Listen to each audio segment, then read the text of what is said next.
အမတဒါနဓမ္မဒါနဖြစ်ဖြင့်ဟောကြားအပ်တော်မြတ်ဗုဒ္ဓဤဘဂဝါဘုန်းတော်အကြောင်းတရားဒေသနာတော်ဒီကနေ့ညတပါးသဘင်ခန္ဓာကိုရှင်ဘုန်းတော်သခင်ရှင်တော်မြတ်ဖရာဤမဟာကရုဏာဂုဏ်ကိုအာယုံပြုကာတိကျူဖွဲ့ဆိုအပ်သောဝန္ဒနာပနာမအာတိတဂါထာကိုရွတ်ဆိုပူဇော်ခြင်းဖြင့်စတင်ရအောင်ယောကပကောတိဟိပိယပမေယံကာလံကရွန်တော်တိဒုက္ခရာနိခေရံကတောလောကဟိတယာနာထောနမောမာကာရုဏိကတတတယောနာထောဝိနိယညာစွာတတ္တဝါဤချမ်းသာစီးပွားလိုလားတောင်းတကုံပေါင်းခါသည်ဖြင့်နာထမြညာခြင်းရှင်တော်မြတ်ဖရာသည်ကပ္ပကောတိဟိပိဂရေကဘာအရေးအတွက်သင်္ချာတို့ဖြင့်တော်လဲအဘေမေယံရည်တွေ့တိုင်းတာဖော်ပြခြင်းငါမစွမ်းနိုင်ပါသောကာလံလေးအသင်ချေသိမ့်နေကဘာရှိကြသောကာလပတ်လုံးလောကဟိတယတတလောကဤအကျိုးစီးပွားလောကအတိဒုက္ခရာနိဥ္စာအသက်ချင်လက်အင်္ဂါမိတ္တာကြီးမှသမိတာနှင့်တထာဇနီဆွန်ញင်းဤဟုကျက်တိထဝေငါးသွဲအစုအလုံးခဲရင်တော်မူတော်ကိုကရွန်တော်ဘုရားဖြစ်ရန်ဤတန်ကြိုးကုတ်အထုတော်မူရသည်ဖြစ်၍ခေရလက်ချင်းမျက်လုံးအသက်ဆုံးလျက်နှလုံးစိတ်ဝံကိုရောဤပင်မခြင်းတို့ကတောဘဝတဏ္ဏချိန်ဖန်များစွာရောက်တော်မူကြရရှာလိမ့်မည်မဟာကရုဏီကတတတေဝါများရင်ဝေသားကဲ့သို့တနာချစ်ခင်မဟာကရုဏာအရှင်ဖြစ်တော်မူသောတသနာထသောဝိနည်းများစွာတတ္တဝါဤချမ်းသာစီးပွားလိုလားတောင်းတဂုံပေါင်းခါသည်ဖြင့်နာထအမိညာထိုးရှင်တော်မြတ်ဖရာအားနမောယုတိပြောင်းပြောင်းမံကိုလျော်၍ကရောယုကျိုးရှိခိုးခြင်းသည်အထုဘဝတုစင်စစ်မသွေဖြစ်ပါစေတည်း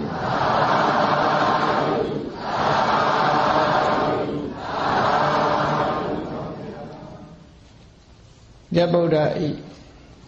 ဘဂဝါခုံတော်ဗုဒ္ဓဘာသာဝင်သူတော်စင်များကြီးညိုလေးစားအထာကိုးဝေရဖြစ်တဲ့မြတ်စွာဘုရားမှာဂုဏ်ရည်တွေမြောက်များစွာရှိတဲ့ထဲကျမ်းဂန်ထဲမှာအများဆုံးဖော်ပြတဲ့ဂုဏ်တော်ကတော့9 ပါးအရဟံစတဲ့ဂုဏ်တော်တွေကိုကျမ်းဂန်ထဲမှာနေရာအနှံ့အပြားအချိန်ချင်းဖော်ပြထားတယ်ဆိုလိုတာကဖယားမှန်သမျှဟာဒီလိုရည်ချင်းနေရှိရမယ်လို့ဆိုလိုတာဂေါတမဗုဒ္ဓတဆူတဲ့တင်ဒီရည်ချင်းရှိတာမဟုတ်ဘူးတကယ်ကတော့အရည်ချင်းဆိုတာဟာပုဂ္ဂိုလ်နဲ့တွဲဆက်ထားတဲ့ဒီပုဂ္ဂိုလ်နဲ့တွဲဆက်ပြီးတော့မှတ်သားရတဲ့အရည်ချင်းမျိုးပဲအဲ့တော့ပုဂ္ဂိုလ်ဆိုတာတွေကများစွာရှိတော်လည်းပဲအရည်ချင်းရှိတဲ့ပုဂ္ဂိုလ်နဲ့အရည်ချင်းမရှိတဲ့ပုဂ္ဂိုလ်ဆိုတာမတူညီကြဘူးပေါ့ဒါကြောင့်မို့ဘုန်းကြီးတို့တွေကိုးကွယ်နေကြတဲ့မြတ်ဗုဒ္ဓရဲ့ဂုဏ်ရည်တွေအရည်ချင်းတွေဆိုတာလေးစားလောက်တဲ့အရည်ချင်းဖြစ်မှကိုးကွယ်တဲ့ပုဂ္ဂိုလ်တွေဖို့ကိုးကွယ်ရာဂျုံနဲ့လောကမှာအရည်ချင်းဆိုတာအလုံးသိကြတဲ့အတိုင်းတုံးနဲ့တူမတူညီကြဘူးမြတ်စွာဘုရားဒီအရည်ချင်းတွေရလာတာဟာအလွယ်တကူနဲ့ရလာတာမဟုတ်ဘူးအလုံးသိတဲ့အတိုင်းဒိဋ္ဌိချင်းနဲ့ကဘာတသိန်းကာလပတ်လုံးပါရမီ10 ပါးအပြား30စတဲ့ဗုဒ္ဓဖြစ်ကြောင်းတရားတွေကိုစွမ်းစွမ်းတမန်ကျင့်ကြံကြိုးကိုအားထုတ်ခဲ့လို့နှစ်ပေါင်းနဲ့တောင်ပြောလို့မရဘူးကဘာတဲ့အခြေပြီးတော့ပြောရတယ်အဲ့ဒါတော့ကြာအောင်လေ့ကျင့်မှဘုရားတဆူဖြစ်တယ်ဆိုတာကျင့်တတ်เสียအမတန်မှကောင်းတယ်ပေါ့အချောင်ဘုရားဖြစ်လို့မရနိုင်ဘူးပေါ့ညို့လို့ဆိုရင်လောကမှာအချောင်ဘုရားတွေအများကြီးပေါ်လာအောင်ပါပေါ့ တကယ်ကိုကြိုးစားအထုတ်လို့ဒီလိုအရေးချင်းနေရတယ်ဆိုတာသဘာဝကြတယ်ခဏခေတ်မှာလည်းပဲလူသားတွေတဦးနဲ့တူအရေးချင်းချင်းကွာခြားတယ်ဆိုတာကြိုးစားအထုတ်မှုပေါ်မှာအများအပြားတည်ရှိနေကြတယ်ပင်ကိုကအရေးချင်းကောင်းတဲ့ပုံမှာကြိုးစားအထုတ်မှုပုံမှာဒီအရေးချင်းတွေဟာတိုးတက်ဖြစ်ပေါ်လာတာဖြစ်တယ်အဲ့တော့မတိုးတက်ပဲနဲ့မကြိုးစားပဲနဲ့ရလာတယ်ဆိုတဲ့အရေးချင်းတစ်ခုဟာမှန်ကန်တဲ့အရေးချင်းဖြစ်နိုင်ဖို့မရှိပါဘူးနော်ခဏခေတ်မှာတော့အရေးချင်းတစ်ခုကိုဗာနဲ့သတ်မှတ်နေတော့ဆိုလို့ရှိရင်တော်တော်များများက certificate နဲ့ပဲသတ်မှတ်ကြတာ certificate ကတကယ်တော့အရေးချင်းမဟုတ်ဘူးပေါ့တကယ်အရေးချင်းရှိပြီဆိုတဲ့ပုဂ္ဂိုလ်ဟာဒီ certificate နဲ့ဖော်ပြလို့ရနိုင်တာမဟုတ်ဘူးပေါ့ဖော်ပြတဲ့အရေးချင်းဟာလက်မှတ်နဲ့ဖော်ပြတဲ့အရေးချင်းဟာတကယ်အရေးချင်းအစစ်မှန်မဖြစ်နိုင်နော်မဖြစ်နိုင်ဒါကြောင့်မို့လို့မြတ်ဗုဒ္ဓရဲ့အရေးချင်းဆိုတာဟာတကယ်ကိုလေ့ကျင့်ပြီးတော့ကြိုးစားအထောက်ပြီးပါရမီတွေဖြည့်လို့ရတဲ့အရေးချင်းဖြစ်လို့ဖျားဆိုတဲ့ပုဂ္ဂိုလ်ရဲ့ဒီအရေးချင်းတွေဟာကျေနပ်ဖွယ်ဟာအမှန်တမ်းကောင်းတယ်ပေါ့ဖျားဖြစ်ဖို့ဆိုတာဒီလိုလုံးဝဖျားဖြစ်တယ်ဆိုတာလောကမှာအမှန်တမ်းကျေနပ်စရာကောင်းတယ်အဲ့တော့အရေးချင်းဒီလိုအရေးချင်းပြည့်လာအောင်ဘယ်လိုကြိုးစားခဲ့ရတယ်ဆိုတာလေလမ်းစဉ်တွေအတိအကျဖော်ပြထားတာဖြစ်သည့်အတွက်ကြောင့်အချောင်ဖြစ်လာတာမဟုတ်ဘူးဆိုတာအမှန်တမ်းထင်ရှားတယ်ဒါကြောင့်ခွန်ကြီးတို့ဘုရားသာသနာတော်မှာမြတ်ဗုဒ္ဓရဲ့ဒီဉာဏ်တော်ကြီးဂုဏ်တော်ကြီးကိုယုံကြည်အားထားကိုးဝယ်လေးစားကြတဲ့ဘုရားဘာသာဝင်သူတော်စင်တွေမသိမဖြစ်တဲ့ဘုရားရဲ့အရေးချင်းတွေဒီအရေးချင်းတွေဟာအလုံးသိကြတဲ့အတိုင်းဣတိပိသောဘဂဝါအရဟံသမ္မာသမ္ဗုဒ္ဓောဝိဇ္ဇာစရဏသမ္ပနောသူကတောလောကဝိတုအနုတ္တရောပုရိသဓမ္မတာတိတတ္ထာဒေဝမနုဿနံဗုဒ္ဓောဘဂဝါလို့9ခုတချို့စာပေမှာတော့10ခုလို့ပြောတာလည်းရှိ10ခုလို့ပြောတဲ့အခါမှာအနုတ္တရောနဲ့ပုရိသဓမ္မတာတိကိုခွဲယူပြီးတော့ဖော်ပြတာဖြစ်တယ်တကယ်ကတော့အဲ့ဒီခွဲခြားချက်ဟာဒါဘုန်းကြီးတို့ရဲ့အမြင်ပေါ့လေ opinion ပေါ့ကိုယ်အမြင်နဲ့ပြောမယ်ဆိုရင်အနုတ္တရောနဲ့ပုရိသဓမ္မတာတိဟာမခွဲသင့်ဘူးလို့ပဲစိတ်ထဲမှာမှတ်ထားတယ်ဘာဖြစ်လို့လဲဆိုအနုတ္တရောပုရိသဓမ္မတာတိနဲ့ပတ်သက်တဲ့သုတ်တန်တွေရှိတယ်ပေါ့အဲ့ဒီသုတ်တန်တွေမှာအနုတ္တရောကိုဂုဏ်တစ်ခုပုရိသဓမ္မတာတိကိုဂုဏ်တစ်ခုလို့ဒီလိုခွဲပြီးပြောတာမဟုတ်ဘူး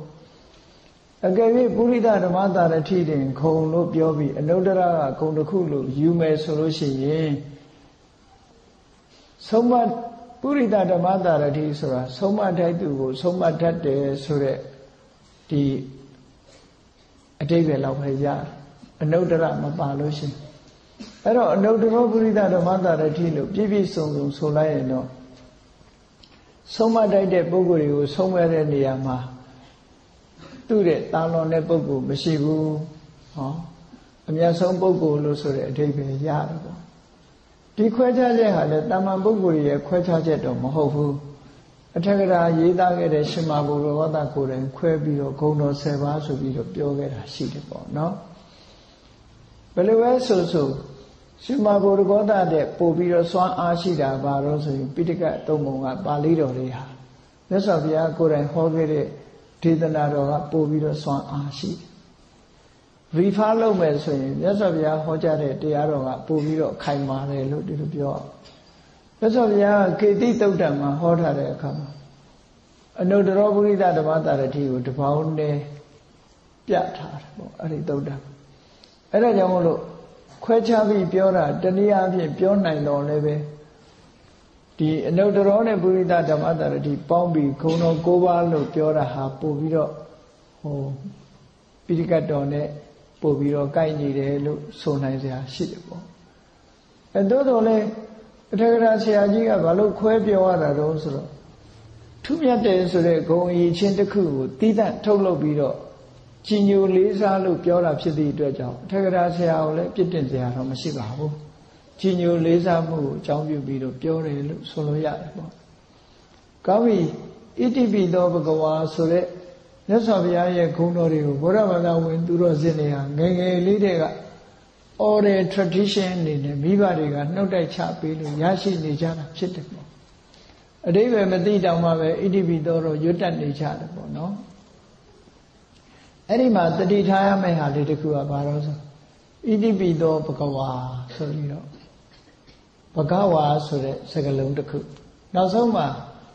ဗုဒ္ဓဘဂဝါဆိုပြီးဘဂဝါတစ်ခုဘဂဝါနှစ်ခုပါတာကိုတတိထားဖို့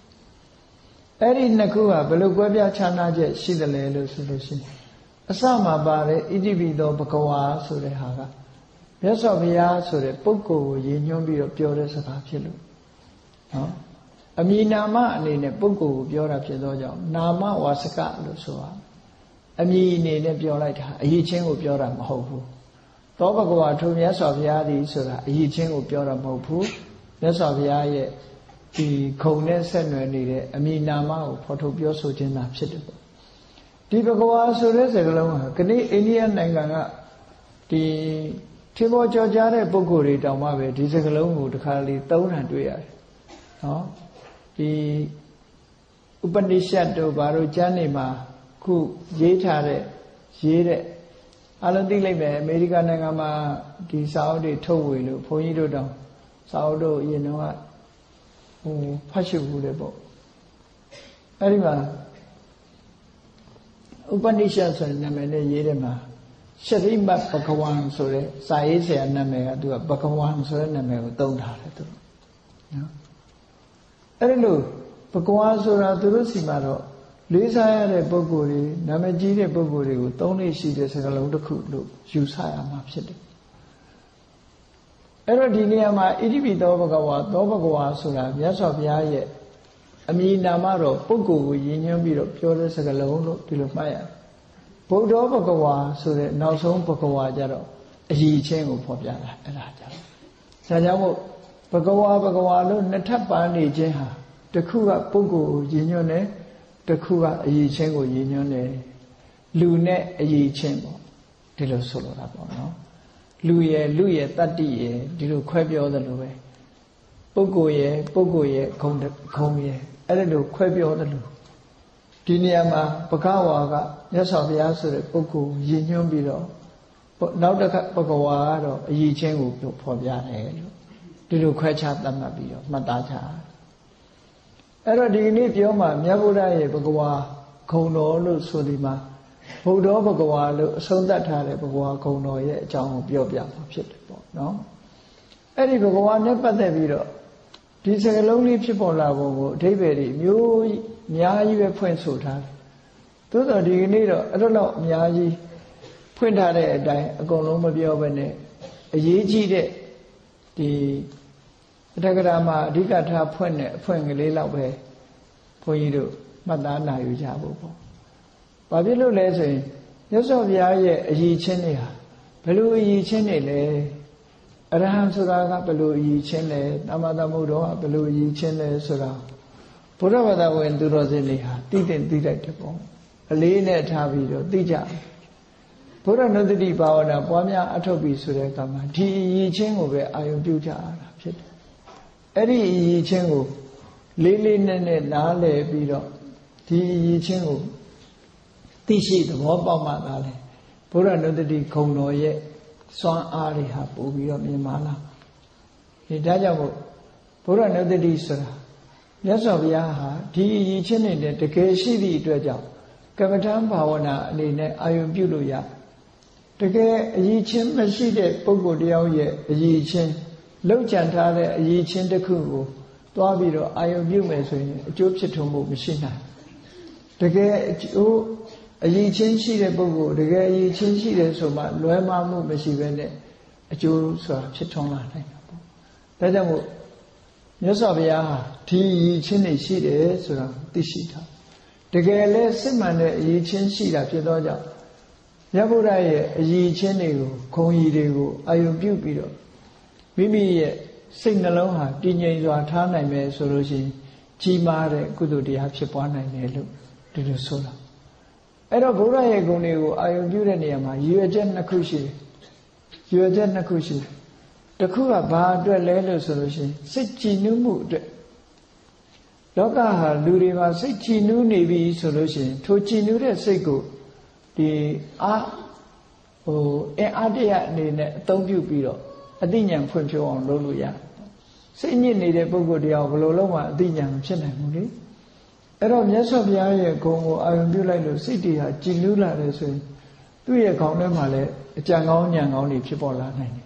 ဒါကြောင့်မို့မြတ်စွာဘုရားရဲ့ဂုဏ်ကိုအာရုံပြုခြင်းအပြင်စိတ်ရဲ့ကြည်နူးမှုတွေကိုရရှိနိုင်တယ်ကြည်နူးမှုရရှိလာတဲ့စိတ်ကလေးကိုအသုံးချလိုက်လို့ရှိရင်အဲ့ဒီထဲမှာတမာတိစွမ်းအားတွေပညာစွမ်းအားတွေပြိုးပြီးတော့ပေါင်းထည့်လိုက်မယ်ဆိုရင်ပညာလည်းပဲကြီးမားမြင့်မြတ်ထက်မြက်လာမယ်တမာတိကလည်းပဲထူးချွန်ထက်မြက်လာမယ်ဒီလိုဆိုလိုတာပေါ့နော်ဥပမာပါနဲ့တူတော့ဆိုလို့ရှိရင်ပကြီကားချက်တစ်ချက်ကိုရေးတော့မယ်ဆိုလို့ရှိရင်ပကြီကားချက်ရေးမဲ့ဒီကားချက်ကြီးတစ်ခုပကြီရုပ်ရေးမဲ့ကားချက်ကြီးတစ်ခုဟာတန့်စင်နေဖို့လိုတယ်ညစ်ပေးနေလို့ရှိရင်တော့ဒီဆေးချယ်တဲ့အခါမှာလှပမှုဖြစ်မှာမဟုတ်ဘူးမြတ်စွာဘုရားရဲ့ဂုဏ်အရည်ချင်းတွေကိုပွားများအားထုတ်ခြင်းတဲ့ပုဂ္ဂိုလ်ရဲ့စိတ်ကိုလည်းပဲရှေးဥစွာမြတ်စွာဘုရားရဲ့ဂုဏ်တော်တွေကိုအာရုံပြုပြီးတော့တန်ရှင်းစင်ကြယ်မှုဆိုတာလေးကလွတ်အပ်တယ်နောက်တနည်းအားဖြင့်ပြောမယ်ဆိုရင်မြတ်စွာဘုရားဂုဏ်တော်နဲ့ဆေးကြောတန်ရှင်းလိုက်လို့တန်ရှင်းသွားတဲ့လူရဲ့ဒီတမာတိစွမ်းအားတွေပညာစွမ်းအားတွေဟာထက်မြက်လာသည့်အတွက်ကြောင့်ဝိပဿနာကျင့်စဉ်တစ်ခုကိုကျင့်လိုက်ရင်လည်းလွယ်လွယ်ကူအောင်မြင်ပေါက်ရောက်သွားနိုင်တယ်လို့ဒီလိုဆိုဘယ်အချက်ပဲဖြစ်ဖြစ်လှုပ်เสียလောက်ကင်ရှိတယ်ဘုရားကုံကိုအာရုံပြုလိုက်မယ်ပြုပြီးတော့စိတ်ဓာတ်တွေအင်အားတွေတက်လာပြီဆိုတော့မှကိုလှုပ်เสียကိုဆက်လုပ်မယ်ဆိုရင်ကြည်နူးเสียကောင်းမှာပေါ့ဒါပေမဲ့လို့ခဏခေတ်ကလူတွေကတချို့စာရေးဆရာတွေကအရက်ကလေးတောက်ပြီးတော့စာရင်းသူကအသိဉာဏ်တွေပွင့်ပြောတယ်လို့သူတို့ပြောကြတယ်ရေးတာကိုကြားဘူးအဲ့တော့သူတို့ရတဲ့အသိဉာဏ်ဆိုတာကဘာတော့ဆိုဖေတော်မောင်တော်အသိဉာဏ်တွေပဲဗျအဲ့ဒါမျိုးသာလေလောကမှာမြင်အဆုံးအကြမကြားခြင်းအဆုံးဖြစ်နေတဲ့လောကလူသားတွေရဲ့အကြောင်းကိုရေးတာဖြစ်တော့အဲ့ဒီဟာအတွက်ကတော့အသိဉာဏ်ရဲ့လို့မဟုတ်ဘူးပေါ့စိတ်ရွှင်လာတာကိုပဲဒီလိုရည်ညွှန်းတာနဲ့တူတယ်ဉာဏ်ထွက်တာတော့မဟုတ်နိုင်ဘူးနော်ဉာဏ်ဖြစ်တာတော့မဟုတ်နိုင်ချို့ကအရက်ကလေးတောက်ပြီးမှလုံးမပို့ပြီးတော့ဉာဏ်ရွှင်တယ်လို့ထင်ရတယ်ပေါ့နော်အဲ့တော့အခုလိုတရားဓမ္မအားထုတ်တာကြတော့အရက်ကလေးသွားတောက်မိသွားရင်တော့အဲ့တော့တရားဓမ္မနဲ့ဝေးသွားမှာပဲသိကြတယ်မှန်ကန်တဲ့အမြင်တစ်ခုကိုရဖို့ဆိုမဖြစ်နိုင်ဘူးဒါကြောင့်မို့မြတ်စွာဘုရားဂုဏ်တော်ကိုပွားထုတ်ခြင်းအပြင်လူတွေရဲ့အသိဉာဏ်ရွှင်လန်းတက်ကြွလာနိုင်တယ်ဒါကရည်ရွယ်ချက်တစ်ခုလို့ဒီလိုပြောအောင်နောက်တစ်ခုကတော့ရှင်လန်းတက်ကြွလာပြီးတဲ့နောက်မှာဒီဘဝကောင်းကျိုးနောက်ဘဝကောင်းကျိုးတွေဆက်ပြီးလုပ်လို့ရတယ်နောက်တစ်ခုကတော့ဘာလို့ဆိုရင်ဝိပဿနာအထုတ်ဖို့အတွက်ဝိပဿနာဉာဏ်ရင့်တတ်ဖို့အတွက်လည်းပဲမြတ်စွာဘုရားခုံတော်ကိုဝါထုံပေးရမယ်လို့ဒီလိုဆိုတယ်။ဘာဖြစ်လို့လဲဆိုတော့မြတ်စွာဘုရားဂုဏ်ကြီးကိုအာရုံပြုလိုက်တာနဲ့တရားစွမ်းအားတွေကတက်လာတယ်။တရားစွမ်းအားနဲ့ညီမျှစွာပဲဟုတ်လားဝိရိယတို့တတိတို့တမာတိတို့ပညာတို့ဆိုတာဒါတွေလည်းထက်မြက်ပြီးတော့လာတတ်တယ်။အဲ့တော့မြတ်စွာဘုရားဂုဏ်ကိုအာရုံပြုခြင်းအားဖြင့်ဆေးကြောလိုက်တဲ့အသိဉာဏ်နဲ့ရှုမှတ်လိုက်တဲ့ဝိပဿနာဉာဏ်ဟာပို့ပြီးတော့စူးစူးရှာရှာထက်ထက်မြက်မြက်အောင်အောင်မြင်မြင်ဖြစ်နိုင်တယ်လို့ဆိုတာဒါကြောင့်မို့စာပေကျမ်းဂန်မှာပြောထားတယ်ဘုရားနုတ္တိပွားနာပွားတာဟာရည်ရွယ်ချက်နှစ်ခုရှိတယ်တစ်ခုကတော့စိတ်ကြည်နူးဝမ်းသာမှုနော်စိတ်ဓာတ်ရှင်လန်းမှုအတွက်ပွားများအထောက်အမယ်နောက်တစ်ခုကတော့ဝိပဿနာရင့်တန်ဖွံ့ဖြိုးဖို့အတွက်ဘုရားနုတ္တိပွားများအထောက်အမယ်ဒီနှစ်ခုမှတ်သားထားကြပါနော်အဲ့တော့အခုလို့ဘယ်အတွက်ပဲရည်စူးဘုရားနုတ္တိကိုပွားများအထောက်ခြင်းအဖြစ်စွမ်းအားတွေတက်လာတယ်စွမ်းအားတွေတက်လာအဲ့တော့မြတ်စွာဘုရားရဲ့ဒီဣတိပိသောဘဂဝါဆိုတဲ့ခုံတော်၉ပါးမှာပါတယ်နောက်ဆုံးဗုဒ္ဓဘဂဝါရဲ့အရေးချင်းစာပေကျမ်းကနေမှာဘယ်လိုဖော်ပြတော့ဆိုတာတမန်အားဖြင့်သောဘဂဝါဣတိပိသောဘဂဝါမှာပထမဘဂဝါရဲ့အဓိပ္ပာယ်ခုနကပြောခဲ့တဲ့အတိုင်းပဲပုဂ္ဂိုလ်ရည်ညွှန်းတယ်ဒါကြောင့်မို့ထက္ကရာဆရာတွေကဘယ်လိုဖွင့်လို့ဆိုဘဂဝါတိဂရုတဲ့ဘဂဝါဆိုတာဂရု ခုခေတ်စကားလုံးနဲ့ကြတော့ဂရုလို့လည်းရှိတယ်ဂုရုလို့လည်းရှိအဲ့တော့ခုခေတ်တွင်းနေတဲ့စကားလုံးကအင်္ဂလိပ်ဗီဒန်ထဲမှာတောင်ဂုရုလို့ပါသွားပြီနော်နောက် modern English တွေမှာဆိုလို့ရှိရင်ဂုရုဆိုတဲ့အိန္ဒိယစကားလုံးကိုအင်္ဂလိပ်ဗီဒန်ထဲမှာထည့်သွင်းထားပြီပေါ့ဒီတကယ်ဆရာကြီးပေါ့တက္ကရာဆရာတွေကဘဂဝါဆိုတာဘာကိုပြောတာလဲဘဂဝါတိဂုရုဘဂဝါဆိုတာ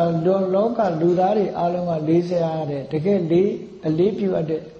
ဆရာပဲလို့ဒီအဓိပ္ပာယ်ကိုဖွင့်ဆိုတယ်ကရောဟိလောကေဘဂဝါတိကိုစံတိလောက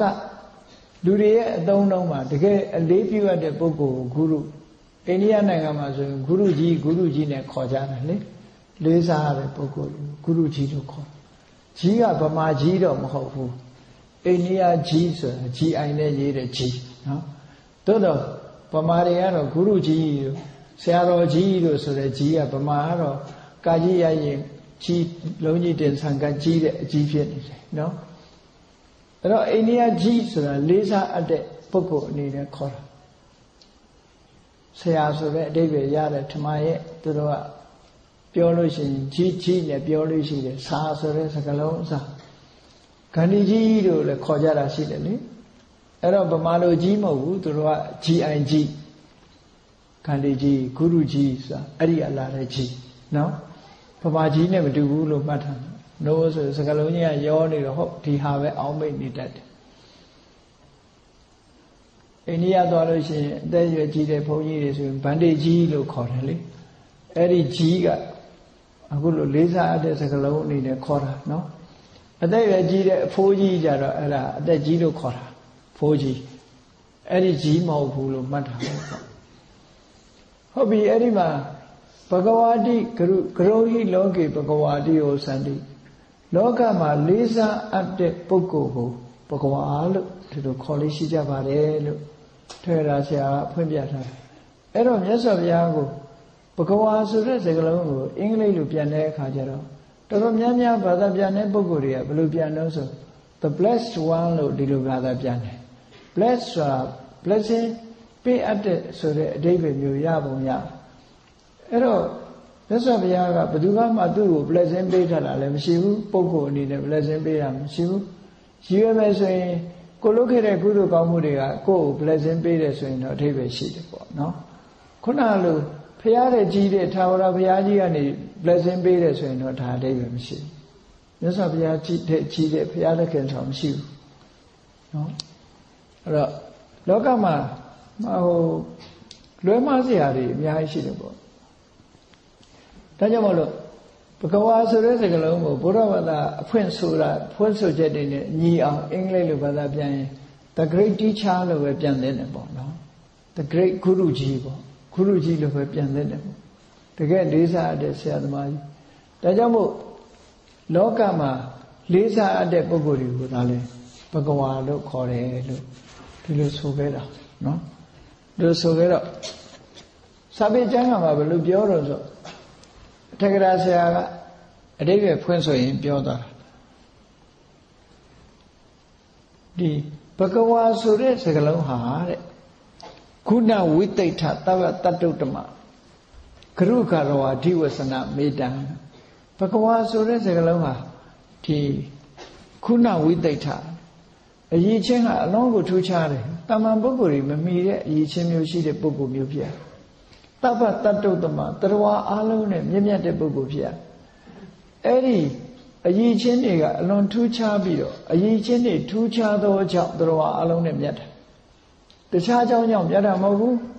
ဘူးဥပမာဘယင်သားဖြစ်လို့မြတ်တာမဟုတ်ဘူးယာရုကြီးလို့မြတ်တာမဟုတ်ဘူးနော်ပတ်စံချမ်းသာလို့မြတ်တာမဟုတ်ဘူးသူမြတ်တာဘာကြောင့်မြတ်လဲခုနဝိသိဋ္ဌာထူးခြားတဲ့အရေးချင်းတွေဂုဏ်အရေးချင်းတွေရှိလို့မြတ်တယ်အလုံးနဲ့မြတ်တယ်အဲ့ဒီမြင့်မြတ်တဲ့ပုဂ္ဂိုလ်ကိုတလေးတစားသုံးဆွဲတဲ့စကားလုံးပါလို့ဒီလိုရည်ညွှန်းတယ်နော်ဒါလည်းအလွန်အဓိပ္ပာယ်ရှိတဲ့စကားနော်တလေးတစားသုံးဆွဲထားတဲ့စကားလုံးပဲဖြစ်တယ်လို့ဒီလိုဆိုတာဒါကြောင့်ဘဂဝါတိဝဆနံတိဋ္ဌံဘဂဝါဆိုတဲ့စကားလုံးဟာအလွန်အဆင့်မြင့်တဲ့စကားလုံးဖြစ်တယ်ဘဂဝါဝဆနမௌဒ္ဓံ ဘဂဝါဆိုတဲ့စကားလုံးဟာမြင့်မြတ်ဆုံးသောစကားလုံးတစ်ခုဖြစ်တယ်ကရုကာရဝယုတ်တော်သောဘဂဝါတေနဝစတိလေးစားအပ်တဲ့အရေးချင်းတွေနဲ့ရှင်းနေတဲ့ပုဂ္ဂိုလ်လေးစားအပ်တဲ့အရေးချင်းတွေရှိတဲ့ပုဂ္ဂိုလ်မှာဘဂဝါလို့ခေါ်တဲ့နေပေါ့တာမန်နာမည်မဲ့ထားရုံနဲ့ဘဂဝါမခေါ်သင့်ဘူးအရေးချင်းပြည့်တဲ့ပုဂ္ဂိုလ်မျိုးသာလည်းခေါ်ရမယ်လို့ဒီလိုတတ်မှတ်ချက်တွေကိုဖော်ပြထားတာအလွန်အဓိပ္ပာယ်ရှိတယ်ပေါ့နော်ဒါဘဂဝါဆိုတဲ့စကားလုံးလေးနဲ့ပတ်သက်ပြီးပုဂ္ဂိုလ်ရည်ညွှန်းတဲ့အခါကျတော့ဒီအဓိပ္ပာယ်ကိုမှတ်သားနောက်တစ်ခါဒီဘဂဝါဆိုတဲ့စကားလုံးဟာသူကအမည်နာမပဲပေါ့အမည်နာမအနေနဲ့ပြောမယ်ဆိုလို့ရှိရင်ဒီဘဂဝါဆိုတဲ့အမည်နာမရရှိတဲ့ပုဂ္ဂိုလ်ဘာကြောင့်ဘဂဝါဆိုတဲ့အမည်နာမကိုရတယ်လဲလို့ဆိုရင်တချို့အမည်ရပုံတွေကအမျိုးမျိုးရှိတယ်အသွင်သဏ္ဍာန်ကိုကြည့်ပြီးတော့အမည်ရတာရှိတယ်တချို့ကြတော့ဒီအတိုင်းအတာတစ်ခုကိုကြည့်ပြုပြီးတော့အမည်ရတာရှိတယ်အခြေအနေတရက်ကိုအကြောင်းပြုပြီးတော့အမည်ရတာရှိတယ်ပေါ့ဒီနေရာမှာဒီဘဂဝါဆိုတဲ့အမည်ဟာခုနနေမေတိကဆိုတာအရည်ချင်းဆိုတာကိုအကြောင်းပြုပြီးတော့ရတဲ့နာမည်တဲ့နာမည်ဆိုတာအမျိုးမျိုးရှိတယ်မဟုတ်လားအမေကမှဲ့ထားတဲ့နာမည်ရှိတယ်အဖေကမှဲ့ထားတဲ့နာမည်ရှိတယ်အများကခေါ်တဲ့နာမည်ရှိတယ်မြတ်စွာဘုရားကိုဘဂဝါလို့ခေါ်တာဟာအဲ့ဒီလိုအမေကပေးတဲ့နာမည်လားအဖေပေးတဲ့နာမည်လားသို့မဟုတ်ဆွေမျိုးအစဉ်လားခေါ်တဲ့နာမည်လားနော်လောကလူသားတွေကခေါ်ကြတာလားဆိုမဟုတ်ဘူးတခုမှမဟုတ်ဘူးတဲ့အဲ့ဒီလိုအမေအဖေပေးတဲ့နာမည်မျိုးမဟုတ်ဘူးတဲ့မြတ်စွာဘုရားရဲ့အလောင်းတော်ဟာပါရမီတွေဖြည့်ကျင့်ပြီးတော့ဘုရားအလောင်းဖြစ်လာလို့နောက်ဆုံးအချိန်မှာဒီတရားဓမ္မကျင့်ကြံကြိုးကိုအထောက်ပြီးအမြင့်ဆုံးအသိဉာဏ်ဖြစ်တဲ့အမြင့်ဆုံးအသိဉာဏ်ကိလေသာအလုံးကလုံးဝလွတ်သွားပြီအာသဝတွေအလုံးကုန်ခန်းသွားတယ်အာသဝခေယလို့ခေါ်တယ်ဝိမောက္ခန္တိကအရတ္တမဉာဏ်ဖြစ်ပြီးတဲ့နောက်မှာအရတ္တဖို့ဆိုတဲ့အကျိုးဒီဉာဏ်ကိုရလိုက်တာနဲ့တပြိုင်နက်ဒီနာမည်ဟာအလိုလျောက်ရသွားတယ်လို့ဆိုလို့တယ်နော်ဒီနာမည်ကဖျားဖြစ်လိုက်တာနဲ့ရသွားတဲ့နာမည်လို့အမေကပေးတာလည်းမဟုတ်ဘူးဖေကပေးတာလည်းမဟုတ်ဘူးအများကခေါ်ဝေါ်ကြတဲ့နာမည်လည်းမဟုတ်ဘူးလို့ရှင်သာရိပုတ္တရာကိုယ်တိုင်ကလည်းကြာနာနာရှင်းပြပြီးဘဂဝါဆိုတဲ့နာမည်နဲ့ပတ်သက်ဟုတ်ပြီဘဂဝါဆိုတဲ့အမည်နာမနဲ့ပတ်သက်ပြီးတော့သောဘဂဝါထိုမြတ်စွာဘုရားသည်ဆိုတာမြတ်စွာဘုရားရဲ့အမည်နာမကိုသုံးသပ်ပြီးတော့ဖော်ပြတဲ့စကားလုံးရဲ့အဓိပ္ပာယ်ပဲဗုဒ္ဓဘဂဝါအဲ့ဒီဘဂဝါကြတော့အရည်ချင်းကိုအတိအကျပုဂ္ဂိုလ်နဲ့မပတ်သက်ဘဲနဲ့အရည်ချင်းကိုတတ်တတ်ဖော်ပြတယ်အဲ့ဒီအရည်ချင်းကိုဖော်ပြတာကြတော့ဘာကြောင့်မြတ်စွာဘုရားဟာဘဂဝါဆိုတဲ့အရည်ချင်းဂုံကြီးကိုရတယ်လဲဆိုတာအဲ့ဒီမှာအချက်တွေနဲ့ဖော်ပြထားတာရှိတယ်ပထမအချက်ကတော့ဘာလဲလို့ဆိုပကဆိုတဲ့စကားလုံးဟာဘာကိုဖော်ပြတယ်လဲပကဆိုတဲ့စကားလုံးဟာဒီဘုံကံပါရမီနော်ဘုံကံပါရမီအလုံးကိုပကလို့ခေါ်တယ်ပေါ့နော်အဲ့ဒီပကဆိုတာဘယ်ဟာကိုပြောတာလဲလို့ဆိုလို့ရှိရင်မြတ်စွာဘုရားဟာဘဂဝါလို့ဘာလို့ခေါ်ရတယ်လဲလို့ဆိုရင်လေးတင်ချေနဲ့ကဘာတသိန်းကာလပတ်လုံးလောကမှာဒီအထွတ်ထိပ်ရောက်အောင်လောကုတ္တရာတရားအနေနဲ့အမြင့်ဆုံးအဆင့်ရောက်အောင်လောကချမ်းသာလောကုတ္တရာချမ်းသာလို့ဆိုတဲ့ဒုက္ခတွေကိုပေးစွမ်းနိုင်တဲ့ဒါနသီလစတဲ့ပါရမီ10ပါးအပြား30အဲ့ဒါတွေကိုအထွတ်ထိပ်ရောက်အောင်ကျင့်သုံးခဲ့တယ်အဲ့ဒီကျင့်သုံးခဲ့တဲ့ပါရမီတရားတော်တွေကိုပကလို့ခေါ်တယ်အဲ့ဒီပါရမီတရားတော်တွေကိုကျင့်သုံးပြီးဖြစ်တယ်ပကဆိုတဲ့ပါရမီအရင်ချင်းတွေပြည့်ပြည့်ဝဝရှိတဲ့ပုဂ္ဂိုလ်ဖြစ်သောကြောင့်ပကဝါအဲ့တော့ဒါကတော့ဒီပကဝါလို့ခေါ်ရခြင်းရဲ့အကြောင်းဟာအကြောင်းမဲ့ခေါ်ရတာမဟုတ်ဘူးအခုလို့ဒါနသီလစတဲ့ပါရမီ10ပါးအပြား30ဟာသူကပြည့်ပြည့်ဝဝထွတ်ထိပ်ရောက်သည့်ထိအောင်ကျင့်သုံးခဲ့တဲ့ပုဂ္ဂိုလ်ဖြစ်လို့ဘဂဝါလို့ခေါ်တာဖြစ်တယ်ပေါ့နော်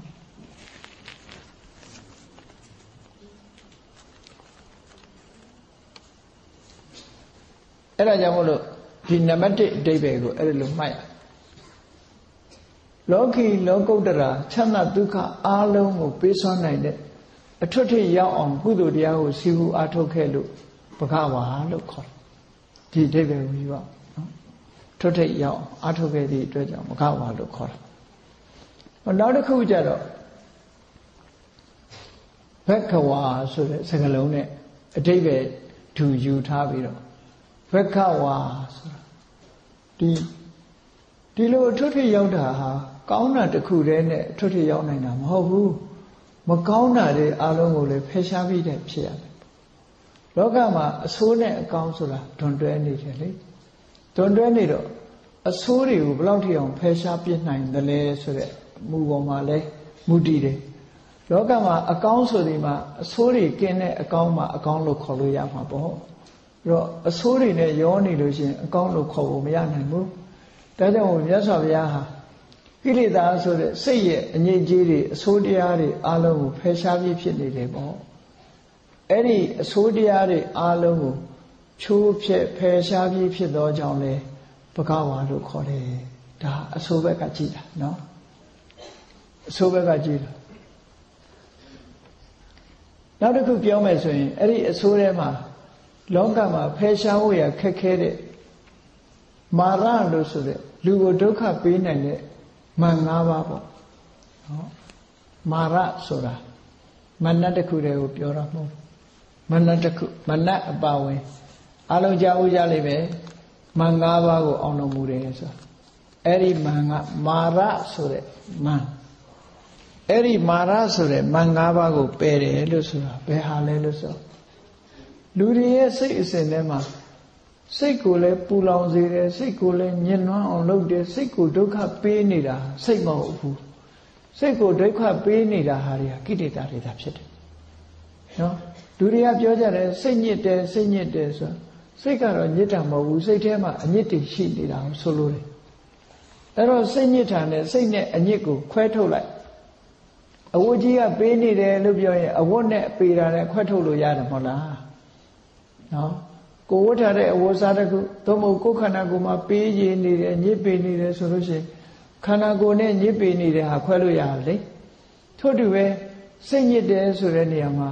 စိတ်နဲ့ညစ်တာနှစ်ခုခွဲထုတ်လိုက်ပြီးတော့အဲ့ဒီကိလေသာဆိုတာအဲ့ဒီစိတ်ရဲ့အညစ်အကြေးတွေကိုပြောတာ mental impurity သို့မဟုတ် mental defilement လို့ဘာသာပြန်တယ်အဲ့ဒီ mental defilement လို့ဆိုတဲ့စိတ်ရဲ့အညစ်အကြေးကိလေသာတွေကိုမြတ်စွာဘုရားအလုံးရှင်းပြလိုက်ပြီဒါကြောင့်မို့ဘဂဝါလို့ခေါ်တယ်အကယ်၍ကိရိတာတွေ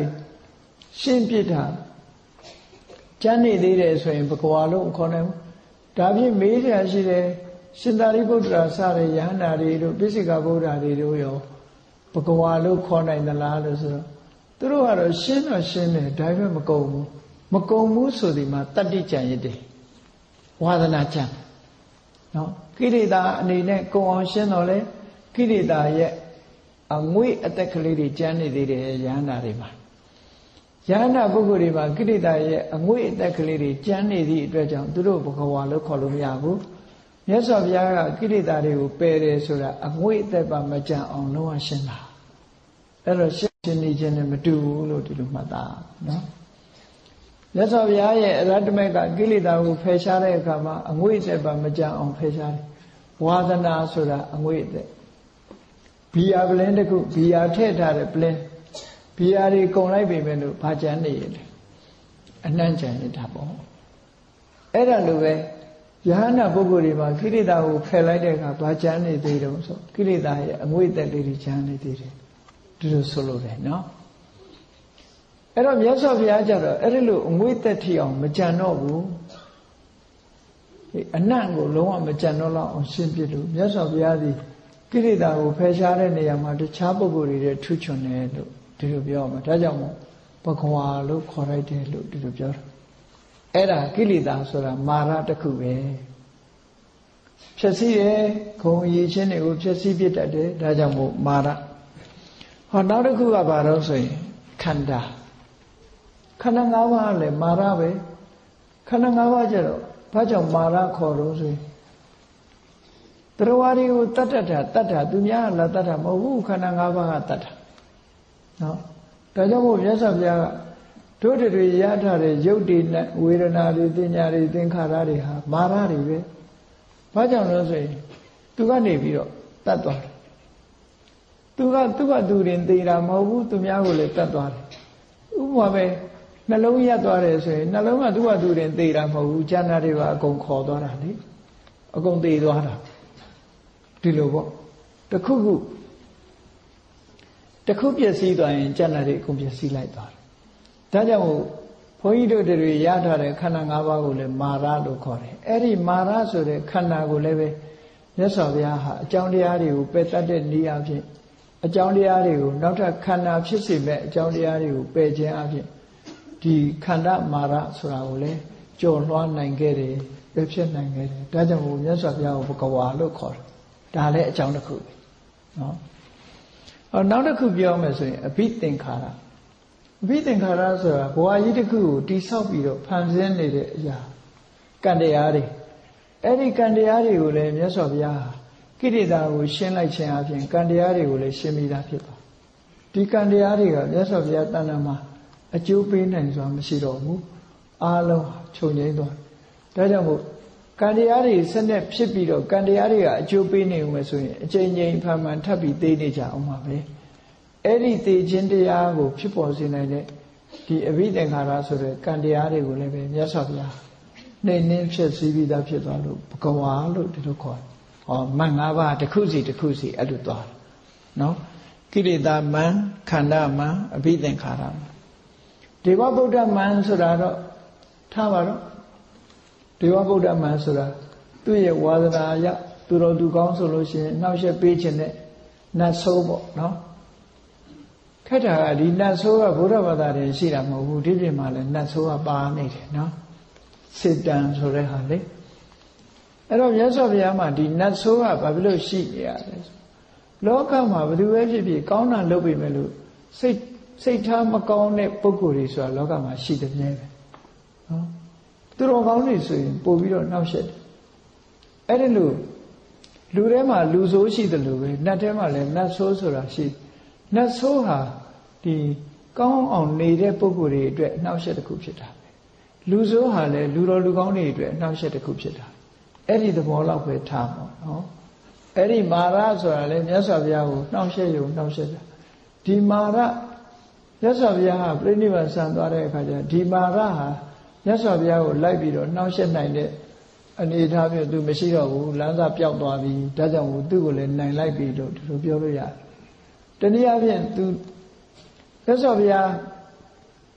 အလောင်းတော်ဘဝတုန်းကတောထက်တဲ့အချိန်မှာသူကဝင်တားတယ်ဝင်တားတော့မြတ်စွာဘုရားသူပြောတဲ့စကြဝဠာမင်းစည်းစိမ်ဆိုတာမလိုချင်ဘူးဘုရားဖြစ်ဖို့ကြိုးစားမယ်ဆိုတာကိုသူကကောင်းပြီအဲ့ဒါဆိုလို့ရှိရင်သူစောင့်ကြည့်မယ်နော်ပြောမရတော့သူကတေးမှတ်တာပေါ့စောင့်ကြည့်မယ်အိမ်ပြန်နေတဲ့စိတ်ပေါ်ရင်ပေါ်တာနဲ့သူကသိစေမယ်ဆိုကျိန်းထားတာအဲ့တော့မြတ်စွာဘုရားအလောင်း6နှစ်တရားကျင့်နေတဲ့အချိန်သူကအနိကအမြဲတမ်းစောင့်ကြည့်နေတယ်နော်တော်တော်ဆိုးတဲ့အလုံးမရှိလှုပ်ရှားပေါ့မြတ်စွာဘုရားတရားအထုတ်တာကိုသူစောင့်ကြည့်နေတယ်အမြဲတမ်းစောင့်ကြည့်ပြီးတော့ဘယ်တရားစောင့်ကြည့်တော့ဆိုဘုရားဖြစ်ပြီးတစ်နှစ်ကြာပြီတရားစောင့်ကြည့်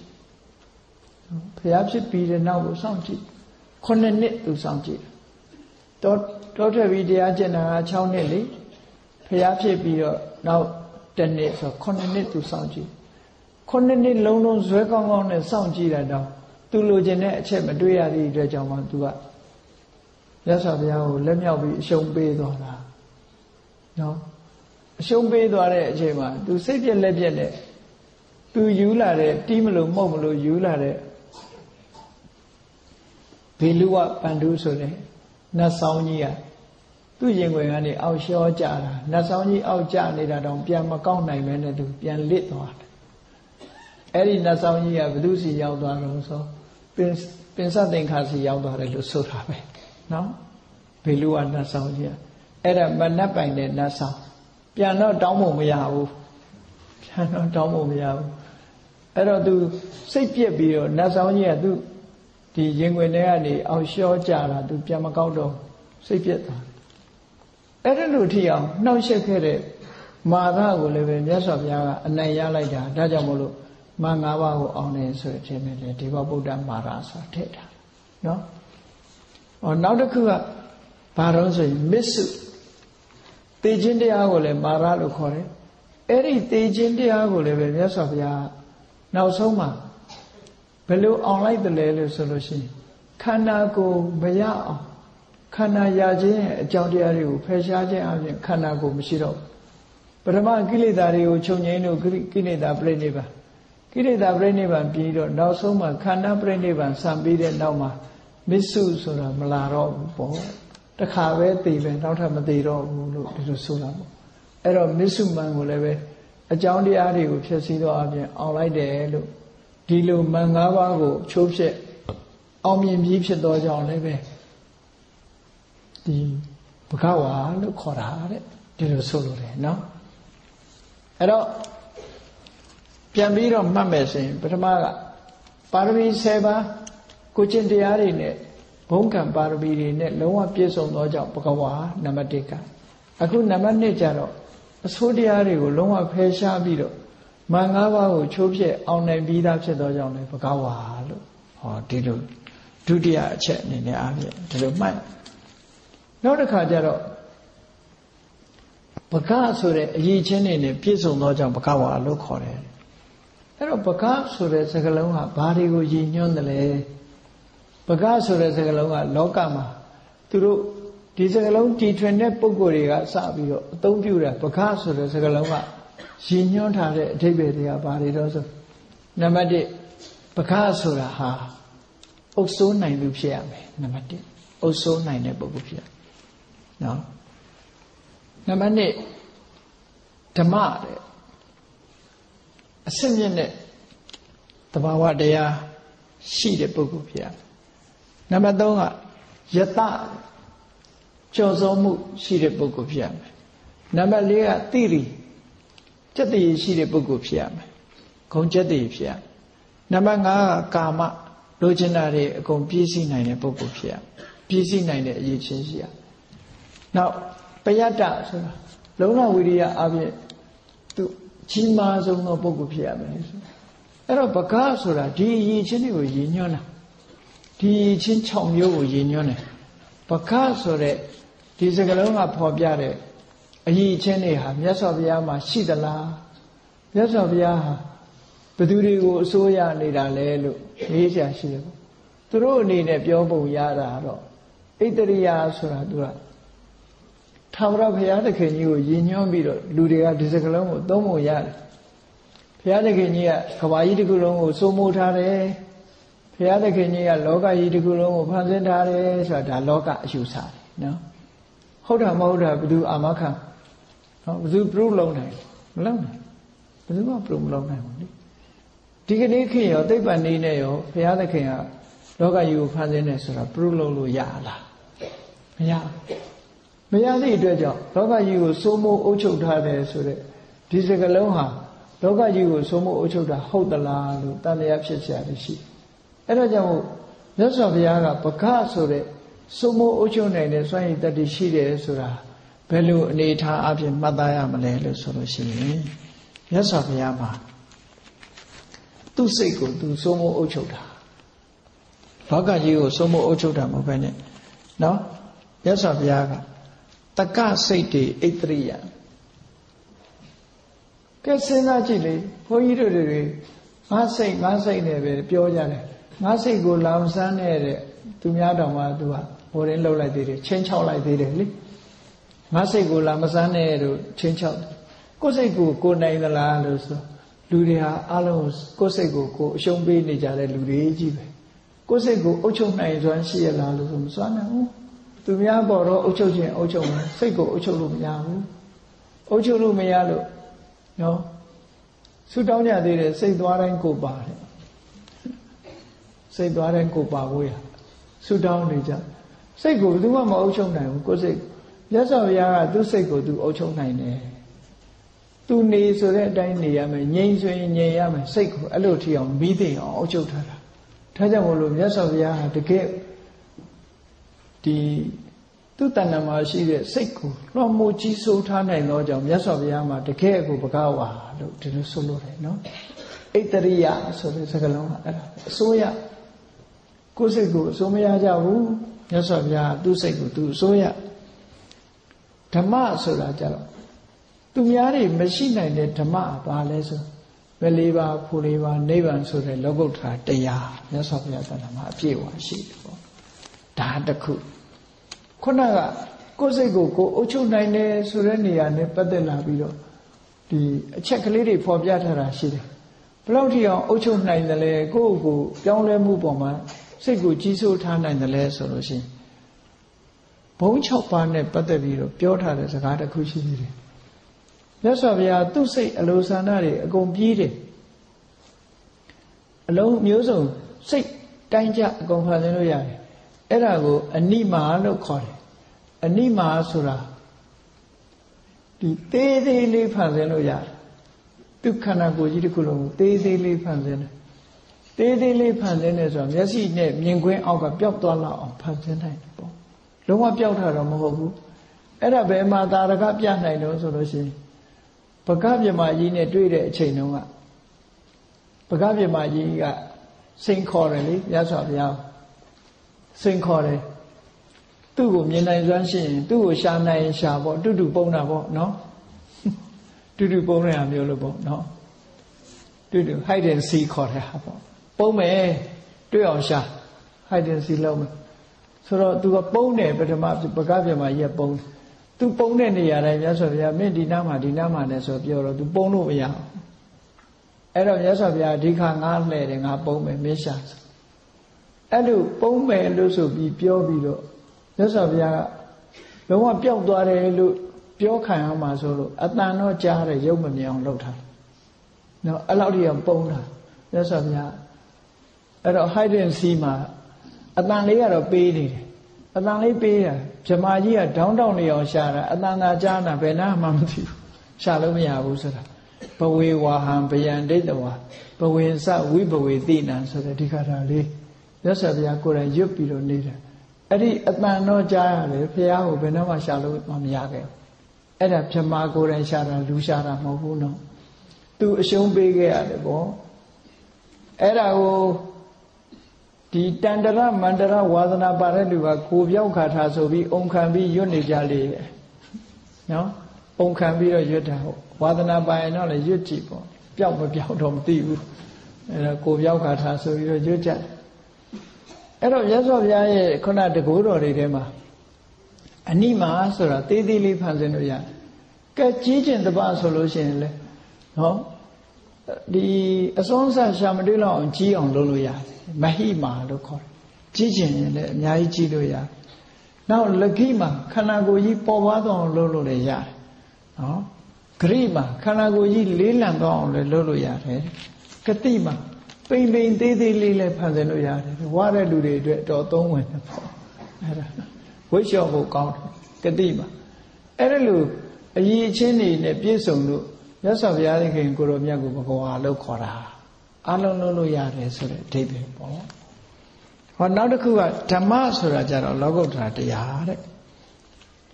နောက်ယတဆိုတာကြတော့ကြည့်ဂုံတည်င်းဆိုတဲ့နေရာမှာကျန်တဲ့ပုဂ္ဂိုလ်တွေကဘလောက်ပဲကြော်တယ်ပြောမသိတဲ့လူတွေအများကြီးနော်တချို့ကပြောတယ်နိုင်ငံကျော်တို့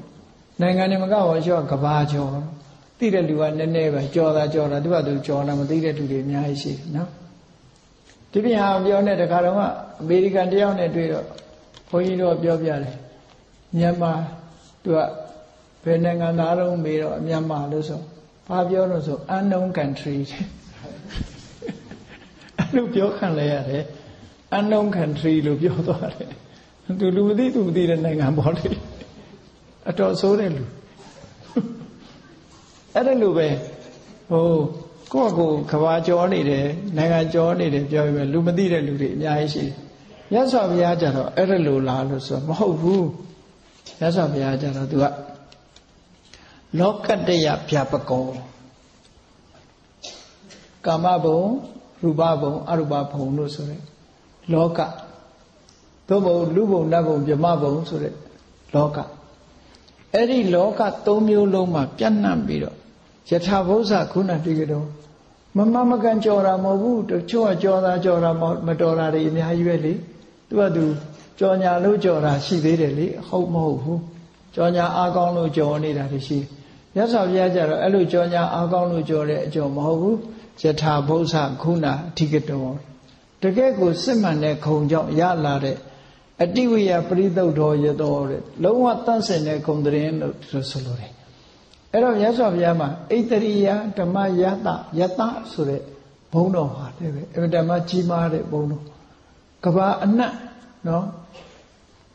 လူသားတွေအတိုင်းဝိုင်းနေမကဘူးနတ်တွေအတိုင်းဝိုင်းဗြဟ္မာတွေအတိုင်းဝိုင်းထိအောင်မြတ်စွာဘုရားကိုအလုံးကသိချတယ်သိမှာပေါ့ဒီစัจ java လာတယ်မဟုတ်ဘူးလေဒီစัจ java လာတယ်မဟုတ်ဘူးမြတ်စွာဘုရားကဒီစัจ java လာဂရေတသိန်းကလာတဲ့နတ်တွေဟာမြတ်စွာဘုရားရဲ့အဆုံးအမကိုလက်ခံထားကြတယ်အဲ့တော့ဒီစัจ java လာတစ်ခုတည်းတင်ကြော်တာမဟုတ်ဘူးမြတ်စွာဘုရားကိုနာမည်ပြရင်တော့စัจ java လာကြော်လို့နာမည်ပြရမယ်ထင်တယ်ကဘာကြော်တော့မဟုတ်စัจ java လာအားလုံးကသိတဲ့ပုဂ္ဂိုလ်တူဟာမြတ်စွာဘုရားပဲဖြစ်တယ်ဒါကြောင့်မို့ယတဘုံကုံဟာလည်းသူများကြော်တာနဲ့မတူဘူးလို့ဒီလိုပြောနောက်တစ်ခုကျတော့ဘာတော့ဆိုလို့ရှိရင်ဒီတိရိစက်တိရှိတာနဲ့ပတ်သက်ပြီးတော့ကြည့်လိုက်အေးလူတွေကပြောကြတယ်ဒီပုဂ္ဂိုလ်ကြည့်လိုက်ရတာစက်တိရှိလိုက်တာယောဂစက်တိရှိတယ်ဝဇ္ဇဆေစက်တိရှိတယ်နဲ့ပြောကြအဲ့ဒီမှာစက်တိဆိုတာလူတိုင်းမှာပြည့်စုံနေမှာပြည့်စုံမှာပေါ့နော်စက်တိမရှိဘူးရှိအောင်လှုပ်ထားချို့ကြတော့မျက်နှာတောင်ပေါင်းတင်ထားသေးတယ်လေ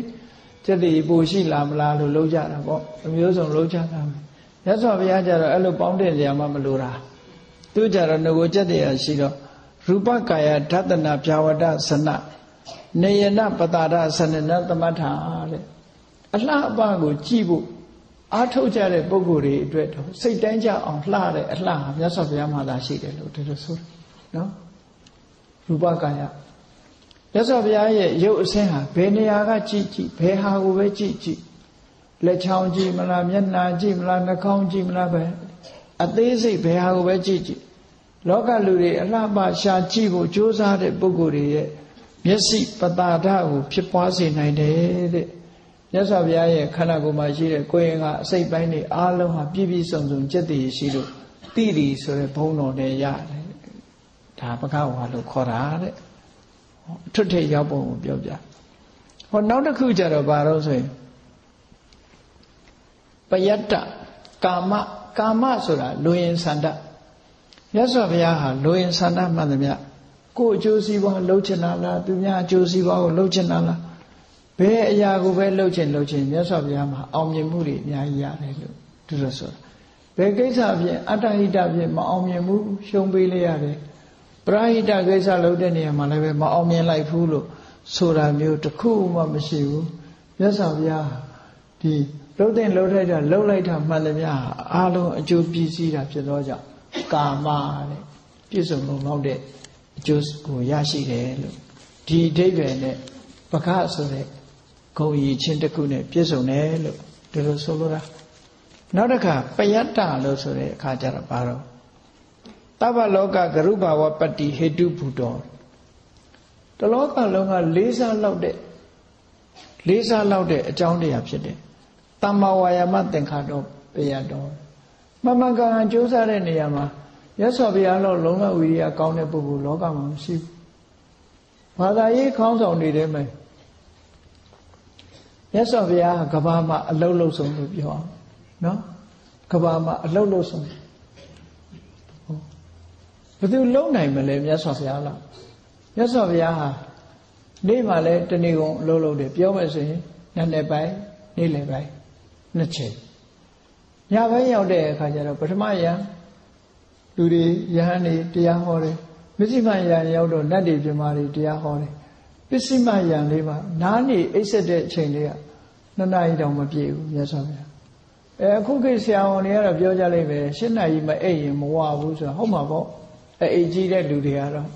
7 နာရီအိပ်မှဝမှာနော်ကျမကြီးထိခိုက်တယ်လို့ပြောမယ်မြတ်စွာဘုရားကတော့မဟုတ်ဘူး2 နာရီတောင်ပြည့်အောင်မအိပ်ဘူးဘုရားအလုံးလုံးနေတာ မနေ့ကျတော့လေအစောကြီးထားပြီးတော့မြတ်စွာဘုရားလောကကြီးတရားတွေကိုကြည့်ပြီးတော့ဘယ်တရားဘယ်အခြေအနေရှိတယ်ဘယ်သူကိုနားလည်အောင်ပြောရမယ်ဆိုတာတွေလောကကြီးမနေ့အချိန်မှာတစ်ချိန်ကြည့်တယ်ညနေမှာတစ်ချိန်ကြည့်တယ်တနေ့ကိုနှစ်ချိန်ပုံမှန်အလုပ်လုပ်ပြီးတော့ကြည့်ဘုရားမှာနားတဲ့အားတဲ့အချိန်မရှိဘူးတဲ့အလုပ်လုပ်ဆုံးပုဂ္ဂိုလ်ဟာကိုမြတ်စွာဘုရားပဲဖြစ်တယ်ပေါ့ဒါကြောင့်မို့လို့အများလေးစားလောက်အောင်အလုပ်ကြိုးစားခဲ့တဲ့လုံလဝိရိယရှိတဲ့ပုဂ္ဂိုလ်အနေနဲ့ကလည်းပဲဘဂဝါဆိုတဲ့ခုံကိုထိုက်တန်တယ်လို့ဒီလိုပြောတာနော်အဲ့ဒါကိုပြောတာဘုရားဘာသာဝင်တွေသိကြလိမ့်မယ်သောဘဂဝါဘုန်းတော်ကြီးမာထိုးရှင်တော်မြတ်ဘုရားသည်ဣတိပိဣတရိယဓမ္မယတသီရိကာမပယတ္တအပြာဘုံ6ပါးနဲ့ထူးခြားကုန်လုံးပြည့်စုံပေတတ်ဤအကြောင်းတကကြောင့်လဲဘဂဝါဆိုတဲ့ခုံတော်ကြီးနဲ့ထင်ပေါ်ကြော်ကြားပါပေတယ်လို့အချောင်ရတဲ့ခုံအကြီးချင်းတော့မဟုတ်ဘူးသူများတဲ့ကြီးမားထူးချွန်တဲ့ခုံကြီးတွေနဲ့မြတ်စွာဘုရားဟာပြည့်စုံခဲ့တာဖြစ်တယ်လို့ဒီလိုဆိုလိုတာနော်ကဲကောင်းပြီနောက်တစ်ခုပြောမှတော့ဝိပတ္တဝါဆိုတဲ့စကားလုံးအဓိပ္ပာယ်နဲ့ပြောတယ်တရားဓမ္မတွေကိုဟောပြောတဲ့အခါမှာမြတ်စွာဘုရားအသေးစိတ်ဝေဖန်ပြီးတော့ခွဲခြားဟောပြောတယ်လုံးပြီးတော့မဟောဘူးအသေးစိတ်ဝေဖန်ခွဲခြားတယ်အသေးစိတ်ဝေဖန်ခွဲခြားတာကိုသိကျင်လို့ရှိရင်အဘိဓမ္မာ9ချမ်းကိုလေ့လာလိုက်လို့ရှိရင်မြတ်စွာဘုရားရဲ့ analyze လုပ်တာဘယ်လောက်သိချလဲဆိုတာစဉ်းစားတာကြည့်တယ်လောကလူတွေကရေဆိုတာဘာလဲဆို water ဆိုပြီး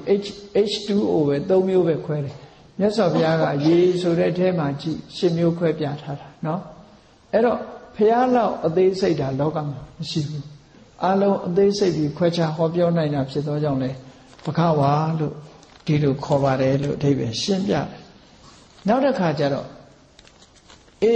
ဒီလိုရည်ချင်းတွေနဲ့ပြည့်စုံပြီးတော့ကိုသိတဲ့တရားတွေကိုအသုံးချသလားတချို့ကြတော့ကိုသိတဲ့တရားတွေကိုရထားတဲ့တရားတွေကိုအသုံးချခြင်းမှချတာဟုတ်လောကမှာပစ္စည်းရှိတိုင်းကိုသုံးတာမှဟုတ်တယ်မြတ်စွာဘုရားကျတော့နေ့စဉ်နဲ့အမျှဗြဟ္မဝိဟာရတရားတွေမေတ္တာတို့ကရုဏာတို့မုရိဒာတို့ဇန်တရားတွေတို့တမဘတရားတွေတို့ရတာနေ့စဉ်နဲ့အမျှအသုံးချဘုရားဘယ်လောက်ထိအောင်တမဘကိုအသုံးချတယ်လဲလို့ဆိုရင်တရားတွေကိုတရားဟောနေတဲ့အချိန်မှာတရားတွေကဝမ်းမြောက်ဝမ်းသာဖြစ်ပြီးတော့တာဓုနဲ့ခေါ်နေတဲ့အချိန်လေးမှတောင်မှပဲတမဘဝင်စားလိုက်တယ်တဲ့စက္ကန့်ပိုင်းလေးနဲ့အဲ့လောက်ထိအောင်ကိုအချိန်ကိုအားမပေးပဲနဲ့ကိုလုတ်တဲ့ကိုရထားတဲ့တရားဓုပေါ်မှာဒီအသုံးချတာဖြစ်သောကြောင့်မြတ်စွာဘုရားကိုဘဂဝါလို့ခေါ်တယ်ဟောနောက်ဆုံးတစ်ခုကျတော့ဘာလို့ဆိုတော့ဘဝေတုဝန္တကမနောဘုန်းကြီးတို့တွေဘဝတဘဝကနေတဘဝနော်ဟိုဘဝကနေဒီဘဝအဲ့ဒါလို့ဘဝခရီးကြီးကိုရှောင်လန်းနေတာဘယ်သူကြောင့်ရှောင်လန်းနေရတာတော့တကယ်တော့ဘဝခရီးကိုဘယ်သူကရှောင်လန်းစေတာတော့လို့မေးလို့ရှိရင်တဏှာပဲတွေ့တာမှုဆိုတဲ့ဒီတဏှာရဲ့စွမ်းအားနဲ့လူတွေဟာတဏှာကနေပြီးတော့ဥဆောင်ပြီးတော့ကံတရားတွေကိုဖန်တီးခိုင်းတယ်အဝိဇ္ဇာကနေပြီးတော့အမှန်တရားကိုမသိအောင်ကာကွယ်ပေးထားတယ်တဏှာကရှေ့ဆောင်ရှေ့ပြလုပ်ပြီးတော့ကံတရားတွေကမျိုးစေ့ချပေးနေတယ်ဒါကြောင့်မို့ဘဝတစ်ခုဟာဒီဘဝပြောင်းသွားလဲဟိုဘဝပေါ်လာလဲဟိုဘဝပြောင်းသွားလဲနောက်ဘဝပေါ်လာလိုက်နဲ့ဘဝတွေဒီမဆုံးနိုင်အောင်ဘဝခရီးကြီးကိုရှောက်လန်းနေကြမြတ်စွာဘုရားကြတော့အဲ့ဒီမဆုံးနိုင်တဲ့ဘဝခရီးကြီးကိုဆောင်ကျဉ်နေတဲ့တဏှာဆိုတဲ့ရှေ့ပြေးကိုဖယ်ရှားပစ်လိုက်ပြီအဲ့ဒီတဏှာဆိုတဲ့ရှေ့ပြေးကိုအန်ထုတ်ပစ်လိုက်ပြီဆိုတဲ့အဓိပ္ပာယ်နဲ့ဘဂဝါဘဝေတုဝန္တကမနောဘဝတွေမှာဒီထွေးအံအပြည့်တဲ့တဏှာဆိုတဲ့ဒီရှေ့ဆောင်ရှိတယ်ရှေ့ဆောင်ကိုထွေးအံဖြည့်ဆည်းပစ်လိုက်ပြီဆိုတဲ့အဓိပ္ပာယ်နဲ့လေမြတ်စွာဘုရားကိုဘဂဝါဆိုတဲ့အဓိပ္ပာယ်နဲ့ဖွင့်ဆိုထားတာဖြစ်ပါတယ်ဒါကြောင့်တရားချစ်ခင်သူတော်စင်ပြိဿပေါင်းတို့မြတ်ဗုဒ္ဓရဲ့ဘဂဝါခုံတော်ဆိုဒီမှာအင်တမလေးနဲ့တဲ့ပြည့်စုံတဲ့ဒီလိုအရေးချင်းတွေကိုရည်ညွှန်းပြီးတော့ခေါ်တာဖြစ်တယ်နံပါတ်1မြတ်စွာဘုရားကိုဘဂဝါလို့ခေါ်တာဟာပါရမီတွေအပြည့်အဝကျင့်သုံးပြီးဖြစ်သောကြောင့်လည်းဘဂဝါလို့ခေါ်တယ်နော်နံပါတ်2ဘာကြောင့်ဘဂဝါခေါ်တော့ဆိုအဆိုးတရားတွေအလုံးကိုဖယ်ရှားချိုးနှိမ်ပြီးဖြစ်သောကြောင့်လည်းဘဂဝါလို့ခေါ်တယ်နံပါတ်3ကျတော့ အမတမစွမ်းရည်ပြေဝတဲ့ဣတရိယဓမ္မယတသီရိကာမပယတ္တဆိုတဲ့အရည်ချင်းတွေနဲ့ပြည့်စုံသောကြောင့်လဲဘဂဝါလို့ခေါ်တယ်ဟောဒီလိုဆိုလို့တဲ့နောက်တစ်ခါနံပါတ်4ကျတော့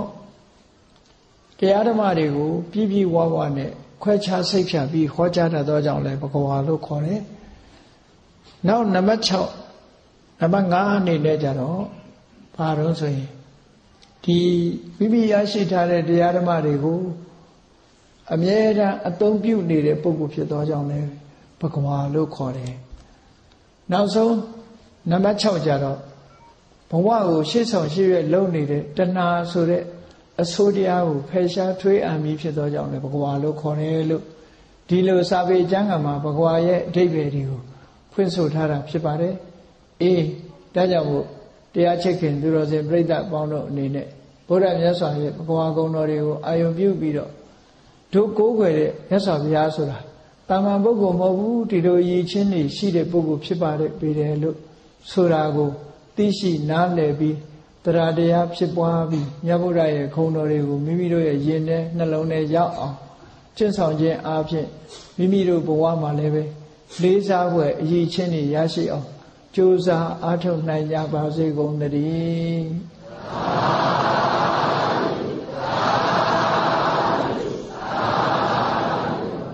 မေတ္တာပို့ရအောင်တတ္တဝါများစွာဖေးရန်กว่าချမ်းသာကြပါစေတတ္တဝါများစွာ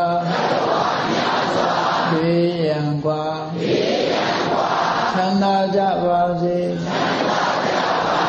မေတ္တာရေချမ်းသုံးပါးဖြံငြိမ်းချမ်းကြပါစေမေတ္တာရေချမ်းသုံးပါးဖြံငြိမ်းချမ်းကြပါစေသက်ရှိကျမ်းမာစိတ်ချမ်းသာလူရဆန္ဒပြေပါစေသက်ရှိကျမ်းမာစိတ်ချမ်းသာလူရဆန္ဒပြေပါစေဘုံလန္တာဒုက္ခပင်ကစားမေတ္တာပုံနေတုသင်္ကမမနောတရတိတဝေတံဘဝယန္တုဒုက္ခတကမေတ္တာပုံနေတုသင်္ကမစုပေါင်းဖို့အမေတ္တာတဟုရောင်ယူပါဝင်းမွေလာမင်းနှင့်ရောင်ခြင်းရှဲယုံပေါင်းဆောင်ရခြင်းကြောင့်တဝေတံကျွမဲ့ဩတုံလုံးစုံများစွာတတ္တဝါတို့၏မနောတရတိမြမြဖြူစင်အေးကြည်လင်းသည့်ရေစင်ပြည့်တင်းစိတ်နှလုံးတည်းဟူသောရေအိုင်ကြီးအတွင်း၌ဒုက္ခပင်ကစားစင်ထာဝရအေမြကြည်သာတာယာပွင့်လန်းချမ်းသာဒုက္ခတည်းဟူသောကုမုဒ္ဒရာဇာဝံတို့သည်ဖုံးလန္တဝန္တာရှင်မျိုးဝမုံလူလျက်ကြည်နူးွယ်ကြုံဖူးပွင့်ညာကုန်သည်ဖြစ်၍ဒုက္ခနကလေးအောင်လေးတဲ့ရောရှက်သင်ပြပိတိတိဟုသောယနန်တို့သည်ဘဝယံတုကောင်းစွာမသွေကြိုင်လိုက်၍နေကြပါစေကုန်တည်း